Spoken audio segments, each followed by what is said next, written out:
오늘은 우리는 교회입니다. 7번째 시간으로 사도행전 2장 17절부터 21절까지 말씀을 통해서 내 영을 모든 육체에 부어주리니 내 영을 모든 육체에 부어주리니 라는 제목으로 말씀을 나누겠습니다. 혹시 여러분 립싱크라는 말을 혹시 들어보시고 알고 계십니까?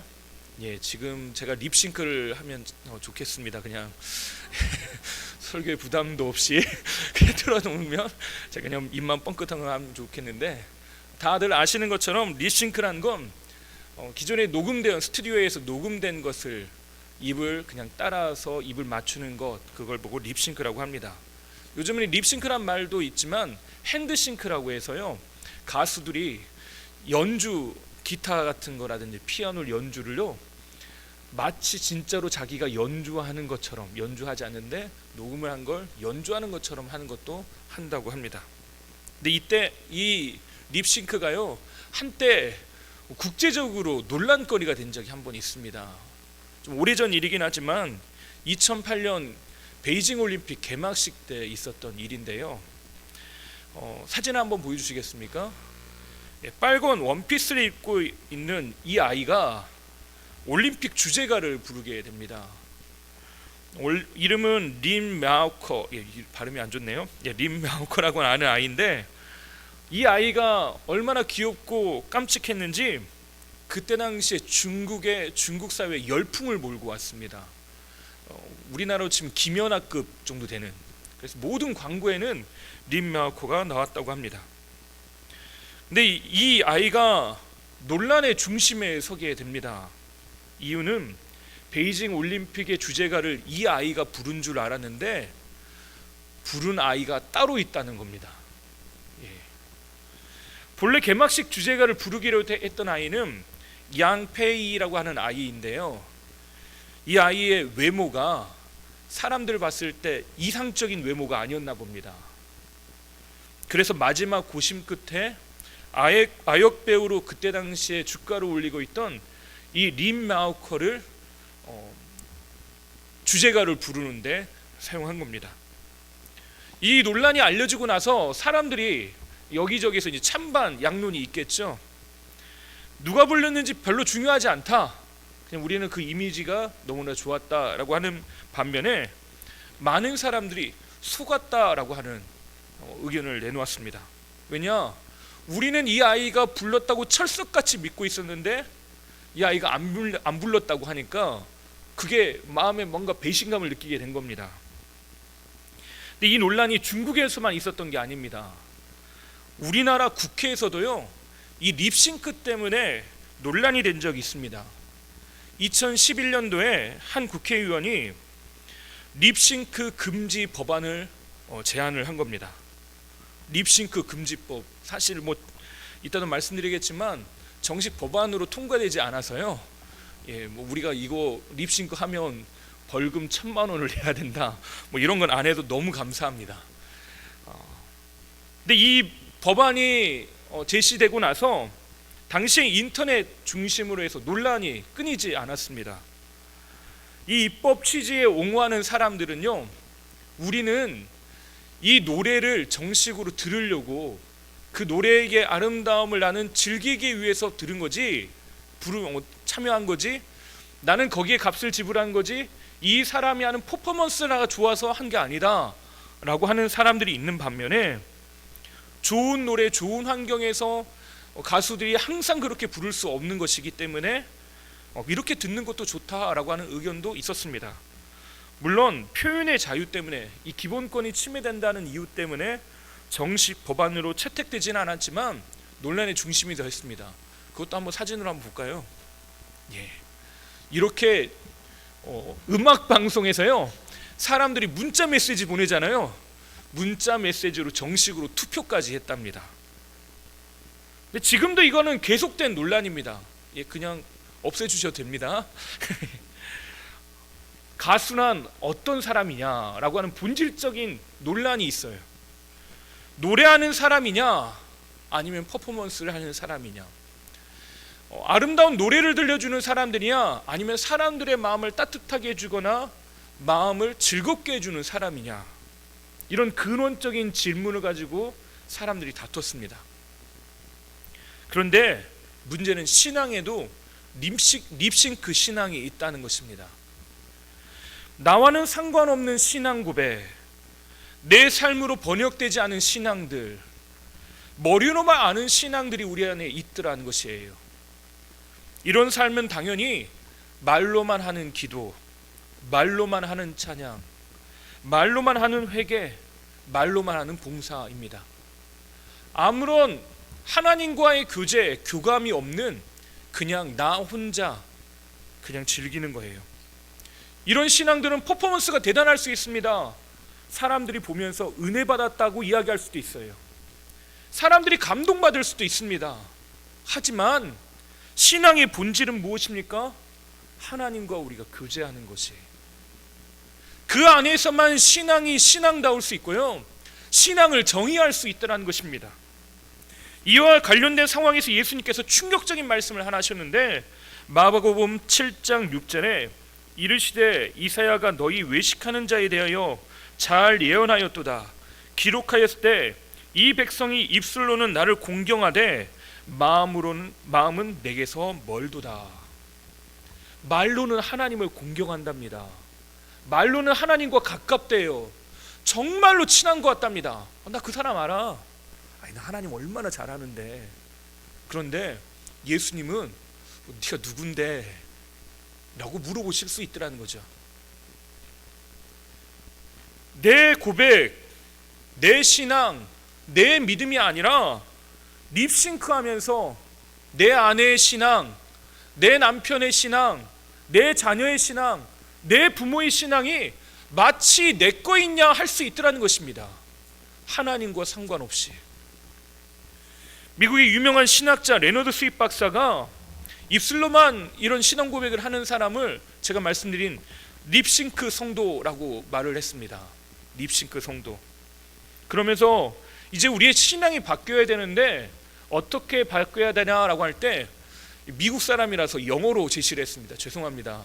저희 영어를 별로 좋아하지 않지만 뭐라고 했냐면 believe라고 하는 단어를 사용했습니다. believe, 믿다.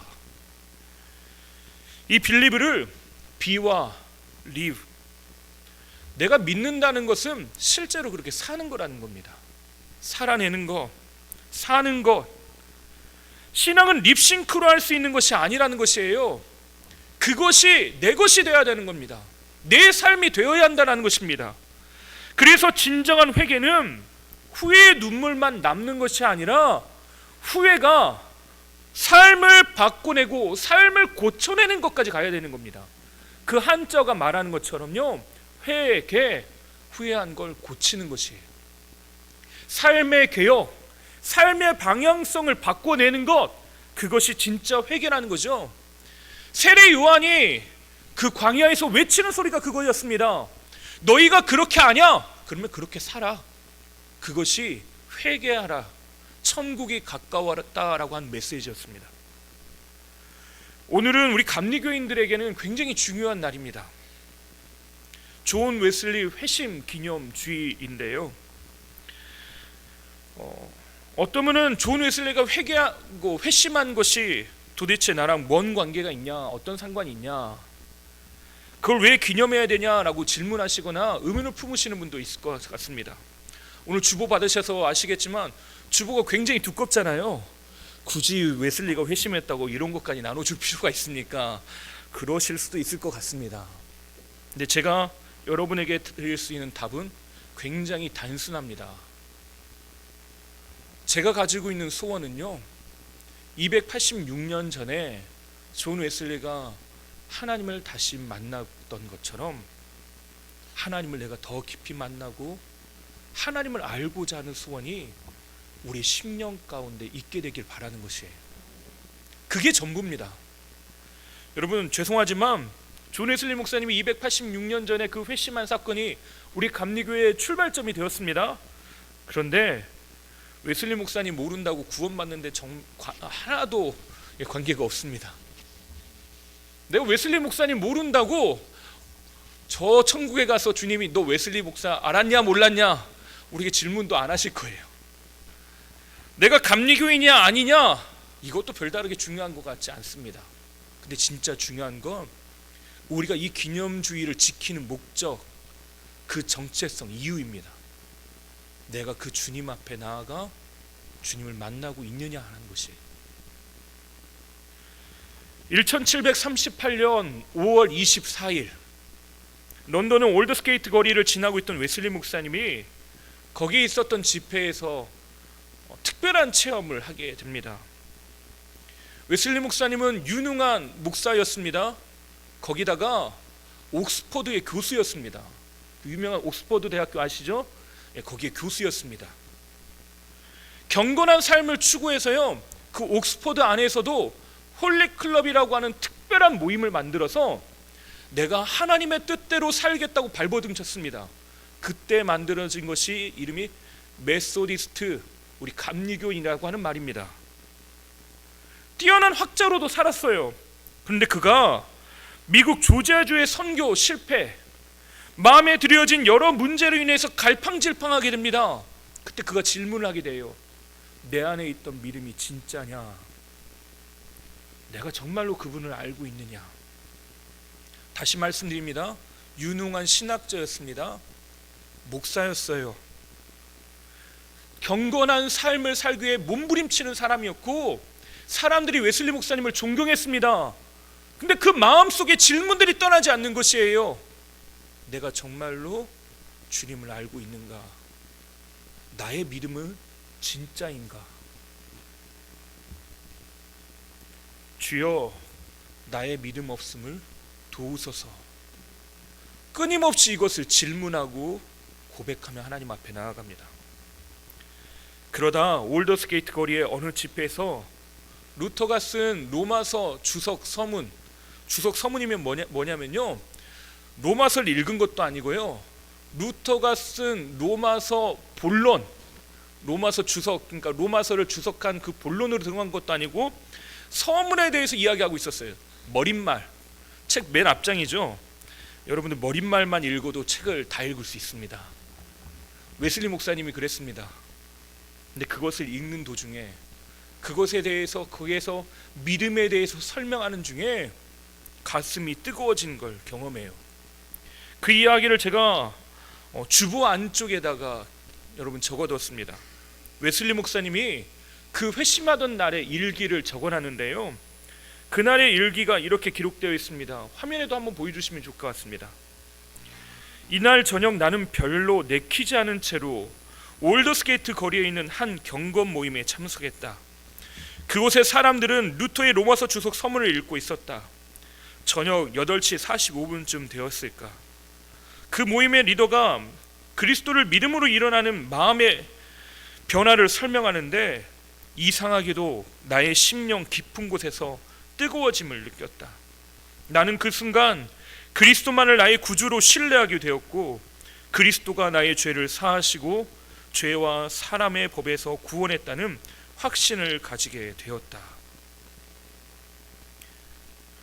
웨슬리 목사님이 이 교리적인 내용, 신학적 사실에 대해서 몰랐을까요?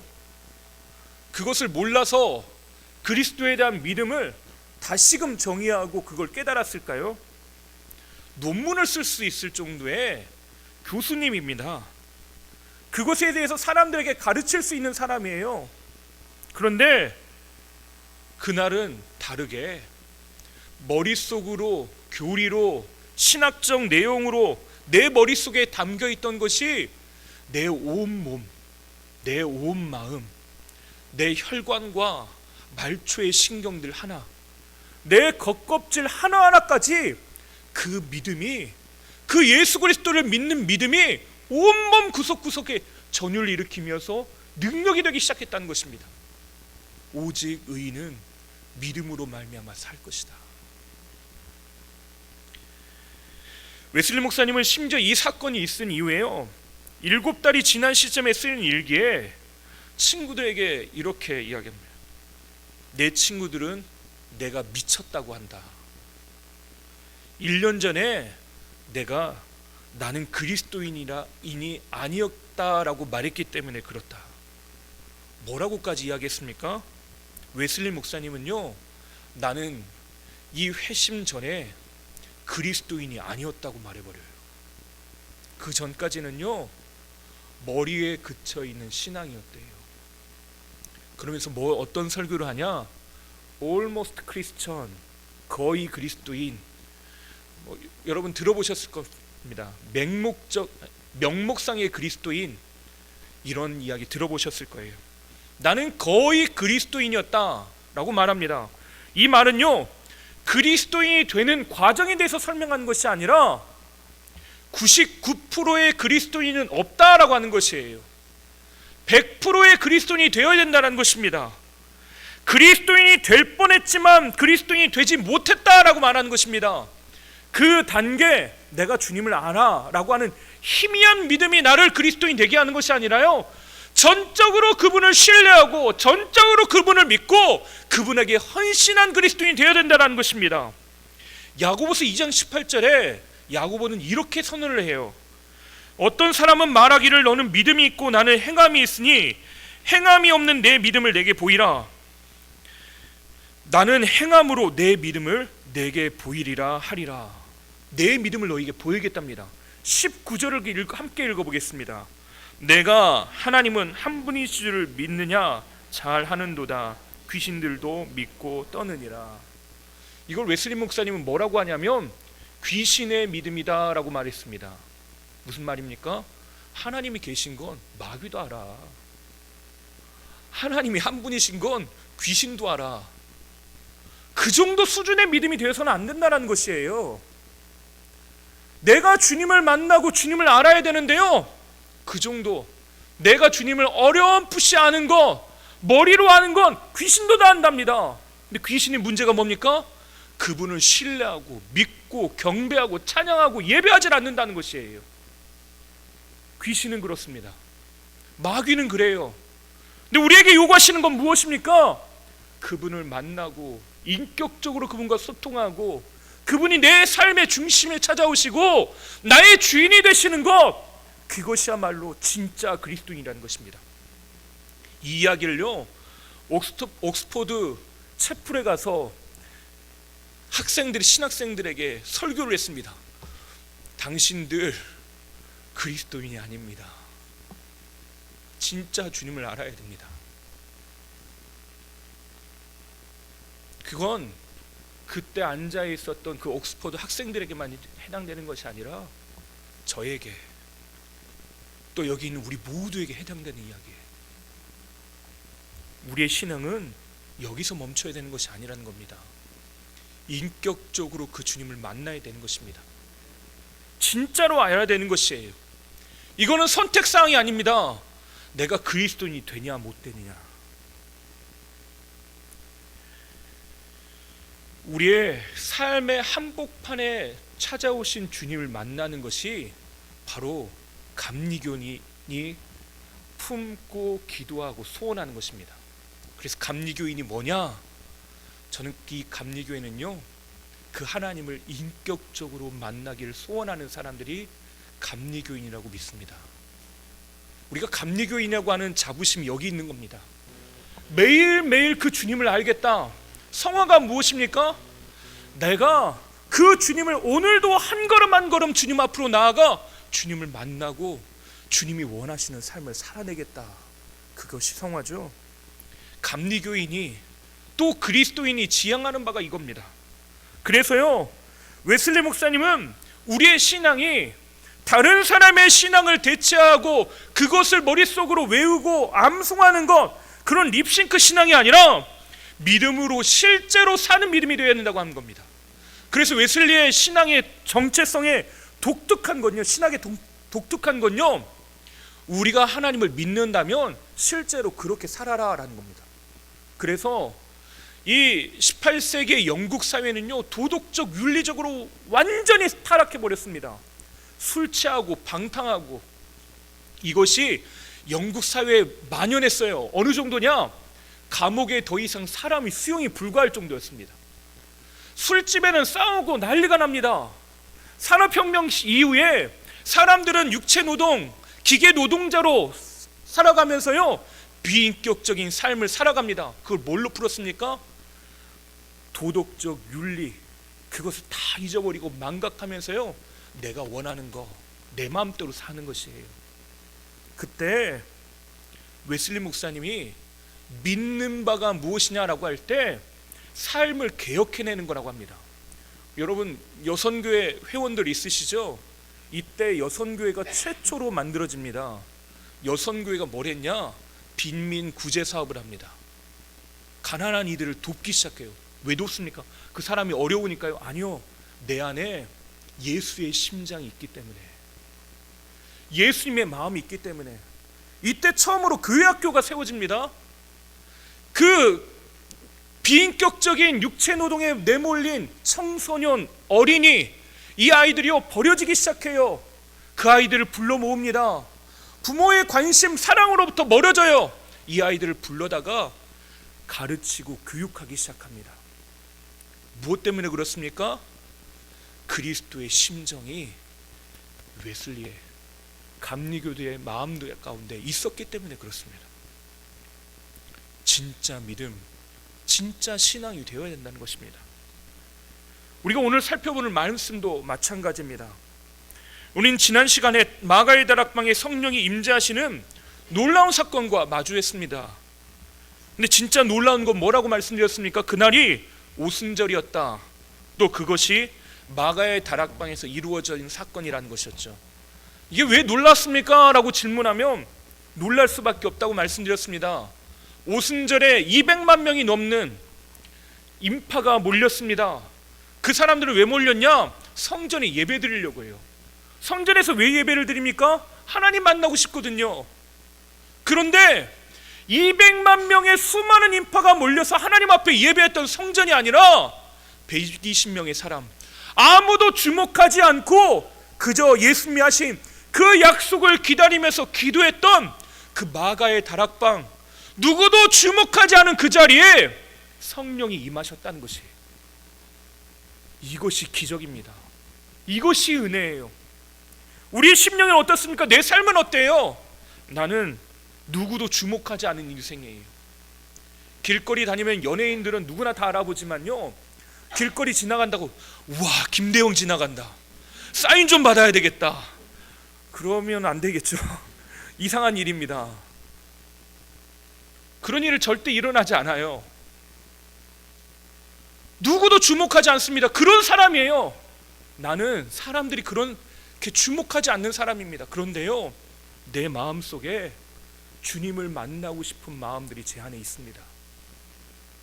내가 그 주님과 함께 동행하고 살고자 하는 그 마음의 소원들이 제게 있어요. 그럼 어떻게 하시겠다는 겁니까? 누구도 알지 못하고 누구도 주목하지 않은 그곳에 주님이 찾아오시겠다는 것이, 이건 비단 저에 관한 이야기일까요? 우리 모두의 이야기입니다. 아무도 주목하지 않지만 내 인생은 여전히 힘들고 어렵지만 주님의 은혜를 구하는 우리에게 주님이 찾아오신다고 약속하셔요.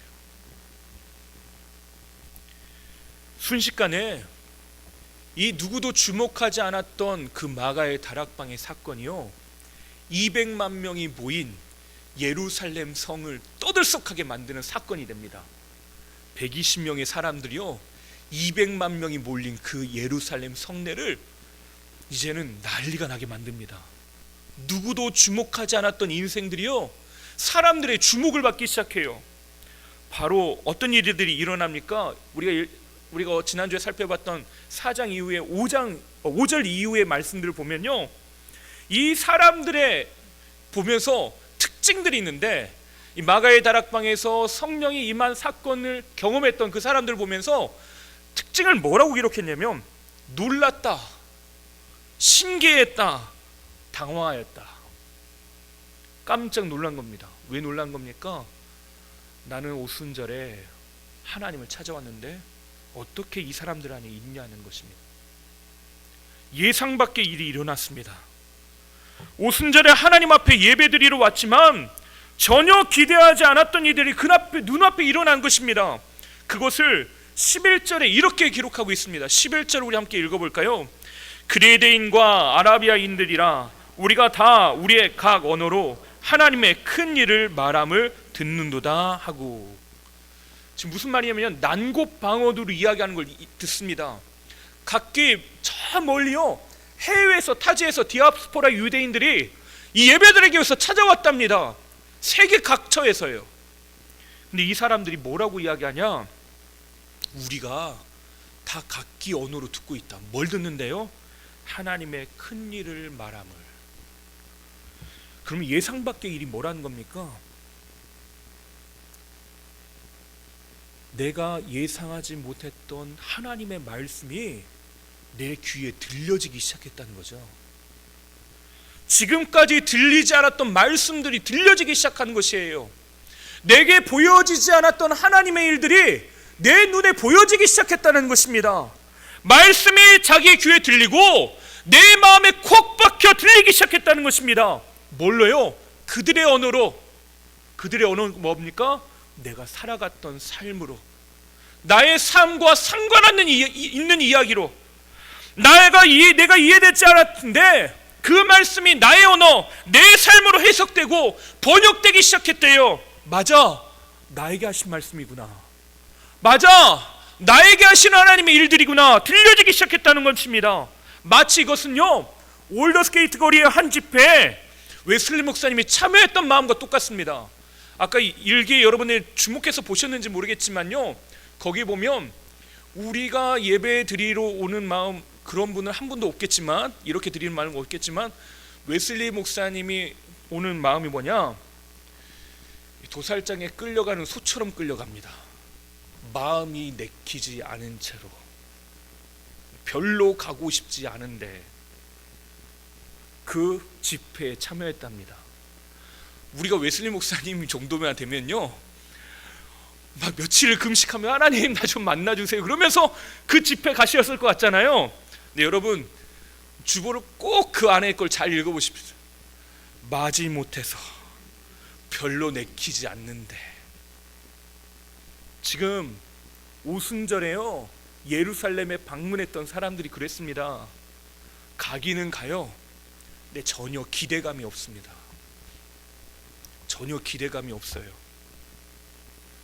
근데 그 기대하지 않은 일들이 놀랍고 신기하고 당혹스럽게 이루어지기 시작하는 것이에요. 그 말씀이 내게 들려지기 시작합니다. 아까 뭐라고 했습니까? 루터의 로마서 주석, 로마서도 아니고요, 로마서 루터가 쓴 주석이에요. 근데 주석 본론을 읽은 것도 아니고요, 서문 머릿말 읽다가 주님을 만났답니다. 내 마음이 뜨거워지는 걸 경험했대요. 우리 안에 그런 일들이 일어나길 바랍니다. 일부 사람들은요, 이 상황을 보고 저들이 취했다라고 말합니다. 취해서 저래. 술주정한다는 거죠. 근데 베드로가요, 깜짝 놀라서 일어나서 말합니다. 14절부터 15절 말씀 제가 읽어보겠습니다. 베드로가 11 사도와 함께 서서 소리를 높여 이르되, 유대인들과 예루살렘에 사는 모든 사람들아, 이 일을 너희로 알게 한 것이니 내 말에 귀를 기울이라. 때가 제 3시니 너희 생각과 같이 이 사람들이 취한 것이 아니라. 몇 시라고 합니까? 제 3시래요. 3시면 언제일까요? 쉽게 계산하는 법 가르쳐 드리겠습니다. 해 뜨는 때가 기준인데요, 보통 6시에 뜬다고 생각합니다. 그래서 3 더하기 6 하시면 됩니다. 그러면 몇 시겠습니까? 9시. 내가 아침부터 술 마셨겠냐? 9시부터 술 마셔가지고 취해가지고 있겠냐? 지금 그 말입니다. 지금 아침 9시밖에 안 됐는데 내가 술 취해서 지금 술주정 갖고 있겠냐라는 말입니다. 그리고 조금만 기다려봐라. 내가 이 어떤 일이 일어난지 다 설명해 줄게. 베드로가 제자들이 지금 성령 안에서 새로운 이야기를 말하기 시작합니다. 그걸 보면서 사람들은 어떻게 판단했다는 겁니까? 비성적이고 비합리적이고 광신도처럼 행동한다고 말합니다. 지난주에도 잠깐 언급드렸는데요, 사람들이 성령 충만함, 성령이 함께 하신다라고 하면요, 어떻게 생각하냐면 비성적인 광신도가 생각된다라고 착각합니다. 그런데 여러분, 성령님이 임하시면, 성령님이 우리를 인도하시면 비이성적이 되던가요? 여러분 어떠셨습니까? 예, 성령 충만은 그런 게 아닙니다. 성령 충만은 어떤 것이냐? 가장 합리적인 사람이 됩니다. 가장 이성적인 사람이 돼요. 왜요? 성령 충만이라고 하는 건요, 온 세상을 움직이시는 하나님의 그 법칙, 그것을 지혜라고 하는데, 그 지혜의 근원 되시는 하나님께서 내 인생에 임재하시는 사건이에요. 그럼 우리는 어떻게 되겠습니까? 지혜로워지겠죠. 성령님 우리에게 지혜를 주세요, 그렇게 기도하시잖아요. 그 말은 무슨 말입니까? 성령 충만하게 해주세요 라고 하는 말입니다. 우리 성경의 저자를 성령님이라고 하죠. 하나님의 영감으로 지어진 말씀. 이 말을 그래서 사람들이 오해하는 것 중에 하나가, 하나님의 성경을 쓰실 때 그 책을 기록한 사람이 펜을 딱 듭니다. 그리고 종이에다가 이렇게 가만히 있으면 하나님의 말씀을 오 하면서 다 쓴다고 이렇게 착각하시는 분이 있을 수 있습니다. 이걸 축자 영감설이라고 부르는데요, 기계적으로 나의 의지와 상관없이 하나님이 막 써내려가게 하시는 게 아니라, 하나님은 성경을 어떻게 쓰셨다라고 대부분의 복음주의적 교회들은 어떻게 믿냐면요, 하나님이 그 성경을 써나가실 때 하나님의 사람의 상황과 환경, 그 마음에 말씀하심으로 그것을 기록하셨다라고 믿습니다.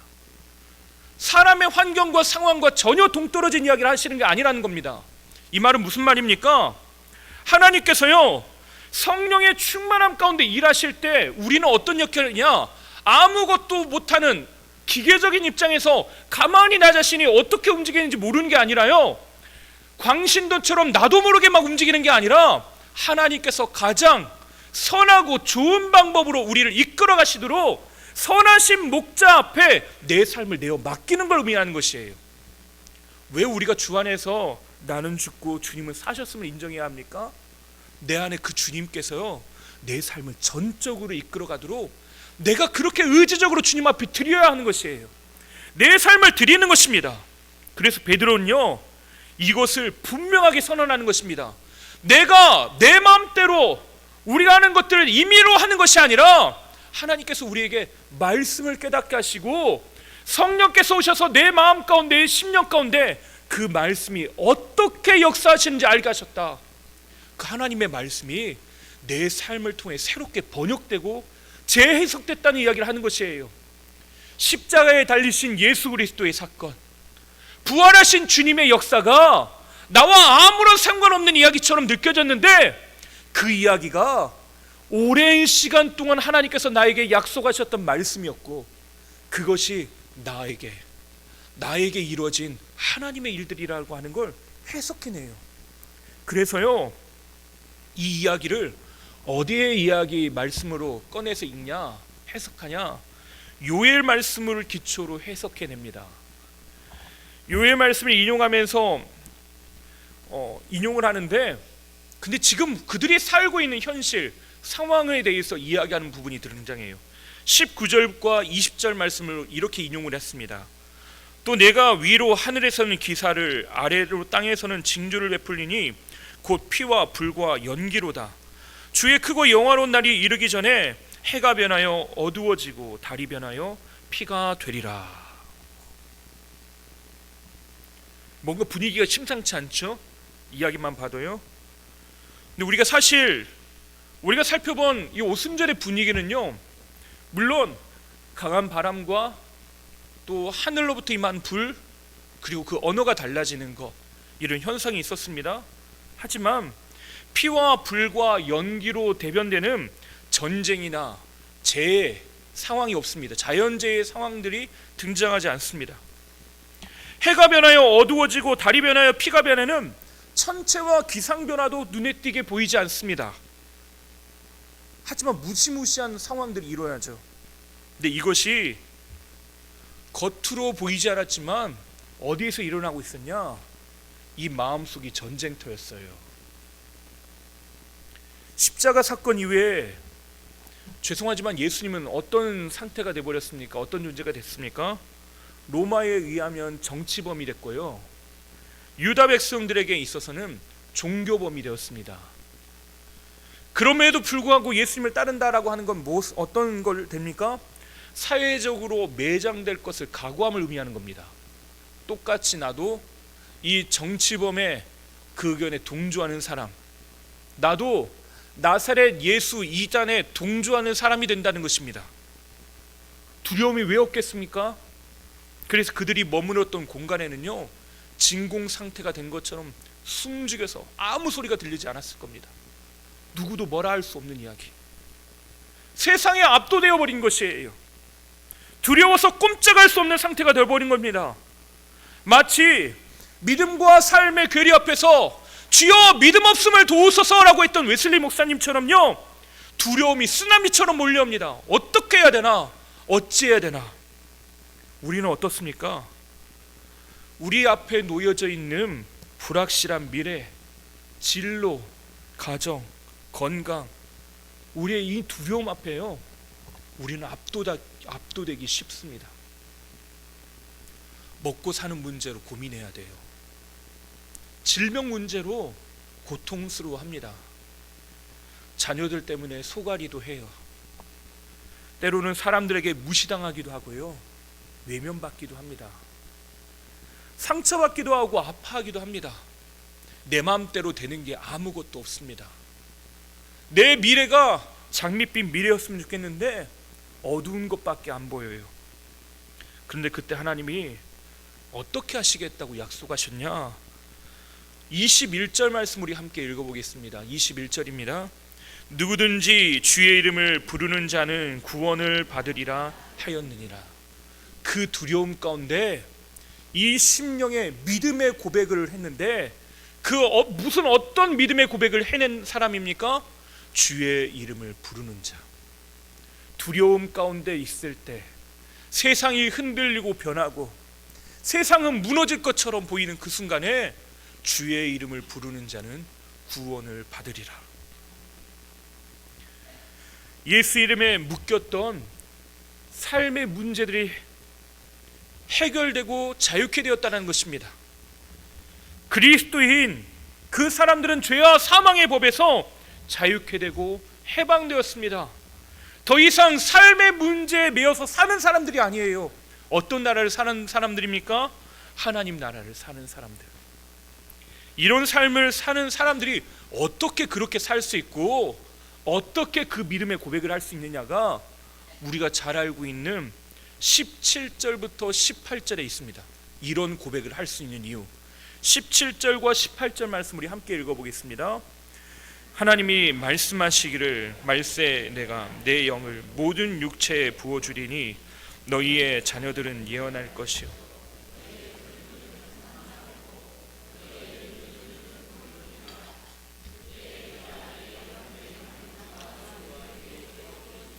그들이 예언할 것이요. 아멘. 어떻게 내가 그 두려움의 순간 삶의 문제 앞에서 내가 믿음의 고백을 선언하고 선포할 수 있는 이유가 뭐라고 합니까? 그 상황을 역전시키고 방향을 바꿀 수 있는 이유가 뭐라고 하십니까? 하나님의 말씀하시기를 말세, 그 두려운 때에, 그 불과 연기로 가득한 때에 내가 내 영을 모든 육체에 부어주겠다. 모든 육체에 부어주겠다라고 말씀하십니다. 생명의 성령의 법이, 그 살아 역사하시는 하나님의 능력이 각 사람들을 위해 임하겠다라는 것입니다. 그래서 이전에 나를 발목을 잡고 묶어놨던 그 사망의 법에 배이지 않고 거기에 매여 있지 않고 무엇으로 살아간답니까? 하나님의 법으로, 생명으로 살아가는 존재가 된다는 것이에요. 그래서 담대히 세상을 향해 선포한답니다. 예수님이 나의 구원자시다, 하나님이시다. 이것이 우리의 삶을 바꾸는 것입니다. 마가의 다락방에서 일어났던 사건이 이거라는 것이에요. 숨지겨 진공 상태의 두려움 가운데 있었던 사람들의 삶이 텅 비었고 공허하고 어둠 가운데 있었던 이들의 삶 가운데 주의 성령이 임하시자 새로운 삶이 열려지기 시작했다는 것입니다. 그 일들이 누구에게 누구까지라고요? 갓난아이서부터 구순이 넘은 어르신에 이르기까지 하나님의 일들이 일어나게 될 거라는 겁니다. 제가 엊그제 놀라운 이야기를 들었습니다. 저희 잠옷실에 요즘 아이들이 같이 예배 드리는 걸 보면서 참 행복하고 즐겁구나, 귀엽다, 그런 이야기 많이 듣고요. 저도 그렇게 생각합니다. 근데 우리 아이들이 저기에 있으면서 말씀을 안 듣고 있는 게 아니더라고요. 제가 어느 날 엘리야 이야기를 했나 봅니다. 그랬더니 뒤에서 엘리야? 북이스라엘 선지자잖아. 아이들이 그랬답니다. 믿거나 말거나 같지만 실제로 일어난 일입니다. 갓난 아이부터 나이 든 구순에 이른 어르신까지요, 성령님이 임하시고 그 삶 가운데 찾아오실 수 있다는 것이에요. 그것이 오늘 우리가 이 자리에서 그 하나님의 은혜를 구하고 인도한 받기를 사모하는 이유입니다. 소망 없던 자들이 소망을 잊히고 꿈이 없던 자들이 꿈을 꾸고 하나님의 말씀과 멀어져 다른 세대가 되어버린 자녀들이 하나님의 말씀을 받아 외치는 자가 되더라는 것이에요. 저는 우리 교회 어르신들에게도 이 일들이 일어날 거라고 저는 확신합니다. 어느 심리학자가 그런 이야기를 했습니다. 나이 들었음의 특징이 뭐냐? 앞으로 살아갈 날보다 옛날을 추억하고 더듬게 되더라. 살아갈 날보다 살아왔던 삶이 훨씬 많으니까 당연한 이야기이실 것 같습니다. 근데 성경은요, 정말 죄송합니다마는 살아갈 날보다 살아왔던 삶이 훨씬 헷갈립니다. 살아갈 날보다 살아왔던 삶이 훨씬 많은 것이 당연하다고 생각하는데 아니래요. 성경은요, 살아왔던 삶이 짧고요, 앞으로 살아갈 날이 훨씬 길답니다. 왜 그렇습니까? 우리는 유한한 존재로 알고 있는데요, 하나님과 저 천국에서 누릴 영원한 날이 우리에게 있더라는 것이에요. 그럼 여러분, 우린 뭘 해야 되는 겁니까? 꿈꿔야 하는 것이에요. 하나님을 향한 사모함과 소망을 잃어버리지 말아야 되는 것입니다. 어제의 과거로 위안받는 삶이 아니라 내일의 하나님의 꿈으로 가슴 떨리고 두근거리는 인생을 살게 되실 줄 믿습니다. 특별히 우리 어르신들에게 그런 일들이 있게 되길 바랍니다. 어르신들이 하는 가장 많은 거짓말 중에 하나가 내가 이제 죽어야지, 그런 말이래요. 자주. 거짓말인 줄 믿습니다. 거짓말이어야 합니다. 그게 아니라 저는 다소 몸은 이전만 못하고 컨디션도 예전만 못하고 내 삶의 형편은 그렇지 못해요.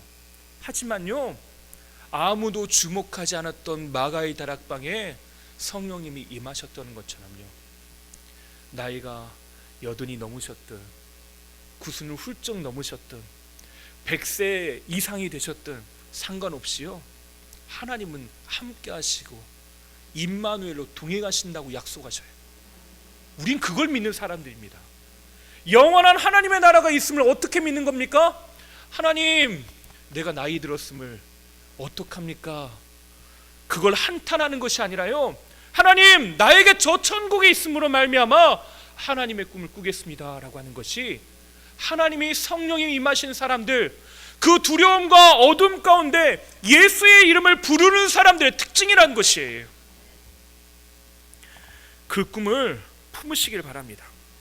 너희 늙은이들은 꿈을 꾸리라. 우리 옆에 있는 분들하고 함께 좀 그렇게 고백해 주겠습니다. 꿈을 꾸십시오. 꿈을 꾸십시오. 아멘. 하나님의 꿈을 꾸시길 바랍니다. 그뿐입니까? 저는 우리의 자녀들과 젊은이들에게도 하나님의 동일한 일들이 있게 될 줄 믿습니다. 예언이 뭐라고 했습니까? 예언은요, 하나님의 말씀을 외치는 겁니다. 선언하는 것이에요. 미래의 이야기를 이야기하는 건 아주 작은 지엽적인 이야기입니다. 왜 그걸 예언이라고 부르냐? 미리 아는 것, 그게 예언, 말하는 것도 예언입니다만은 실제로 예언은 대언하는 겁니다. 하나님이 그걸 가르쳐 주셨기 때문에 말하는 것일 뿐이에요. 우리 자녀 세대들이 예언할 것이다 라고 말하는데, 거기서 말하는 예언이 무엇입니까? 다른 세대가 되어버렸던 자녀 세대가요, 하나님의 말씀과 상관없었던 세대들이 하나님의 말씀을 그 입을 통해서 고백해내기 시작했다는 것입니다. 선포하고 선언하기 시작해요. 환상을 본답니다. 하나님께서 펼치실 이야기를 본대요. 엘리사가요, 그 전쟁 중에 그 위기 앞에 뭘 봤습니까? 아무도 못 보는 불말과 불병거를 봅니다. 하나님의 군대가 있는 것을 봐요. 우리의 자녀 세대들이 어둡고 고통스럽고 직장 문제, 취업 문제, 또 진로의 문제, 또 진학의 문제 때문에 고민해요. 그런데 뭐가 열린다니까? 바로 거기에 환상이 열리기 시작한대요. 하나님의 꿈이 펼쳐지게 보여지기 시작하더라는 것입니다. 그 일들이 있게 될 것이라는 겁니다. 우리의 청년들, 우리 중고등부 청소년들, 어린이들이 다른 세대가 아니라 다음 세대로, 어르신부터 우리 자녀 세대까지 아이야 세대로 그렇게 세워지게 될 줄 믿습니다. 교회 안에서, 세상 속에서 하나님 나라를 외치게 될 줄 믿습니다. 오늘 또 교회 학교 모임 하는데 어떻게 하고 있나 가서 한번 봤습니다. 감시하러 간 건 아니고요. 절대 오해 없으시기 바랍니다. 그 아이들 한 사람 한 사람 얼굴 좀 보고 싶어서 잠깐 내려갔다 왔는데 십자가를 만들고 있더라고요. 아마 제가 전사님께 말씀 듣기로는 다음 주제면 우리 아이들이 만들어 놓은 십자가를 유치부실에다가 멋지게 전시해 놓겠다고 했습니다. 여러분 꼭 가셔서 그거 보시고 기도해 주시고 격려해 주시기 바랍니다. 그 십자가가 이 아이의 십자가, 나의 십자가로 고백되어지게 되길 바랍니다. 그런 은혜가 있게 되길 바라요. 제가 어제 설교를 준비하면서요, 밤늦게까지 자리를 못 떴습니다. 오늘 이 말씀을 묵상하고 계속해서 준비하면서요, 기도할 수밖에 없었습니다. 하나님, 우리의 자녀들에게 이런 일들이 있게 해달라고. 처음에는요, 죄송하지만 안타까움에서 시작된 기도였습니다. 근데 마지막에 기도하다 보니까요, 그게 믿음의 선언과 선포가 되더라고요. 어떻게 선포하면서 기도했냐면요, 하나님, 우리의 자녀들이 예언할 것입니다. 하나님의 말씀이 이들의 삶을 통해 고백될 것입니다. 하나님의 말씀이 이들의 능력이 될 것입니다. 우리의 젊은이 청년들이 환상을 볼 것입니다. 꿈을 꾸게 될 것입니다. 하나님의 나라를 볼 것입니다. 안타까운 현실에 낭망하거나 좌절하지 않고 능히 일어나게 될 것입니다. 어두운 현실을 뒤바꿔 놓는 순결한 세대가 될 것입니다. 고백하고 고백하면서 기도할 수밖에 없었습니다. 여러분, 이 일들이 우리의 입술 통해서 이 약속을 믿고 선언하고 선포되어지게 되길 바랍니다. 286년 전에 존 웨슬리의 그 가슴을 뜨겁게 하셨던 그 하나님이 오늘 우리, 또 저, 또 우리 아이들, 또 우리 어르신들의 마음 가운데 그 똑같은 그 일들이 우리 가운데 이루어지게 될 줄 믿습니다. 하나님을 만나고 하나님과 동행하고 하나님의 꿈을 꾸고 하나님의 환상을 보고 하나님의 일들을 말하는 우리 모두가 될 줄 믿습니다. 세상이 살아가는 방식대로 살지 않고 그 한계를 넘어서서 이 땅에 세우신 거룩한 그리스도인으로 쓰임 받으시는 저와 여러분 되시기를 주님의 이름으로 축원합니다. 기도하겠습니다. 살아계신 하나님 아버지, 오늘도 살아 역사하신 줄 믿습니다. 존 웨슬리의 마음을 뜨겁게 하여 주시고 그의 인생을 통하여 무너졌던 삶을 다시 세우시고 잊혀졌던 하나님의 말씀을 다시 찾아내게 하여 주셨던 그 은혜가 열방과 도시와 지역사회를 바꿔냈던 그 인생이 오늘 우리의 모든 삶과 여기 모든 함께 그 주님의 은혜를 사모하는 이들 가운데 임하게 될 줄 믿습니다. 오늘 이 시간 성령님의 은혜를 구하며 나아가오니 우리가 진리 앞에 다시 서며 진정한 그리스도인으로 다시 서게 하여 주시옵소서. 하나님을 인격적으로 만나고 주님을 더욱 깊이 만나 알아가게 하여 주시옵소서. 오늘 이 마음의 소원 가운데 주님이 함께하여 주신 줄 믿사오며 거룩하신 예수님의 이름으로 기도하옵나이다. 아멘.